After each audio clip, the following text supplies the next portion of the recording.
Hello दोस्तों, 1035 Messi Ferguson. अगर आपके ट्रैक्टर में भी गियर का कोई प्रॉब्लम है तो बाहर से चेक करें। इसकी एक नंबर गिराई टूटी हुई है, तो पहले ये कॉक खोलना है हमें। उसके बाद इसके अंदर ये वाली जो है वो एक नंबर गिरा रही है, तो हम इसको घुमा के देखते हैं कहाँ से ये टूटी हुई है। यहाँ तक तो ठीक दिख रही है। ये देखिए, ये यहाँ से टूटी हुई है। ये यहाँ से ये टूट चुकी है। ये देखिए, ये एक दाता टूटता है, ये पूरी खराब हो जाती है। और ये है 2 नंबर और 3 नंबर, ये वाले, ये 2 और 3।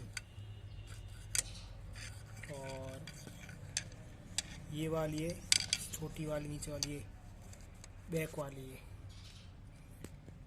ये बैक वाली है। ये तो अगर इसको भी चेक करना हो तो